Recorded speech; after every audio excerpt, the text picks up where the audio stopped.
ভেনেজুয়েলার president Nicolas মাদুরোকে আটক করার পর মেক্সিকো, কলম্বিয়া ও কিউবার সরকারকে উদ্দেশ্য করে পরোক্ষ সতর্কবার্তা দিয়েছেন যুক্তরাষ্ট্রের প্রেসিডেন্ট ডোনাল্ড ট্রাম্প। শনিবার ভেনেজুয়েলা অভিযান নিয়ে নিজের অবস্থান ব্যাখ্যা করতে গিয়ে ট্রাম্প মাদুরোকে নার্কো সন্ন্যাসী হিসেবে উল্লেখ করেন। এই সময় প্রতিবেশী দেশগুলোর বিষয়ে প্রশ্নের জবাবে তিনি মাদুরোর ঘনিষ্ঠ মিত্র কলম্বিয়ার প্রেসিডেন্ট গুস্তাভো পেত্রোর কঠোর সমালোচনা করেন।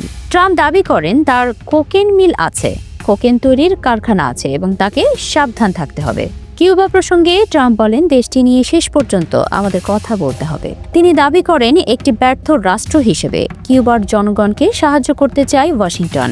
এটা ভেনেজুয়েলার পরিস্থিতির সঙ্গে মিল রয়েছে। ট্রাম্প বলেন, আমরা কিউবার জনগণকে সাহায্য করতে চাই, একই সঙ্গে যারা কিউবা ছাড়তে বাধ্য হয়েছে এবং এই দেশে বসবাস করছে তাদেরও সাহায্য করতে চাই। মেক্সিকো নিয়েও মন্তব্য করেন ট্রাম্প। তার দাবি, দেশটি কার্যত মাদক কার্টেলগুলোর নিয়ন্ত্রণে রয়েছে এবং প্রেসিডেন্ট ক্লাউদিয়া শেইনবাউম পার্দো তাদের ভয় পান। ফক্স নিউজকে দেওয়া এক ফোন সাক্ষাৎকারে ট্রাম্প বলেন, তিনি একাধিকবার শেইনবাউমকে কার্টেল দমনে মার্কিন সহায়তার প্রস্তাব দিয়েছেন। ট্রাম্পের ভাষ্য, ওরা মেক্সিকো চালাচ্ছে।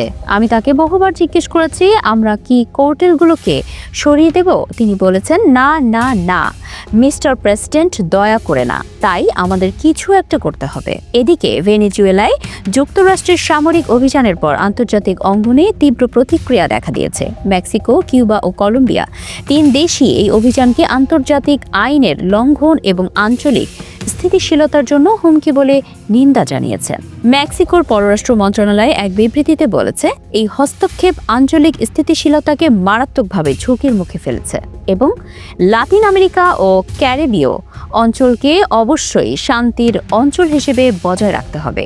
কিউবার প্রেসিডেন্ট মিগুয়েল দিয়াজ কানেলে হামলাকে কাপুরুষোচিত, অপরাধমূলক ও বিশ্বাসঘাতক দিয়ে আন্তর্জাতিক নিন্দার আহ্বান জানান। আর কলম্বিয়ার প্রেসিডেন্ট গুস্তাভো পেত্রো গভীর উদ্বেগ প্রকাশ করে যে কোনো ধরনের একতরফা সামরিক পদক্ষেপ প্রত্যাখ্যান করার কথা পুনর্ব্যক্ত করেন।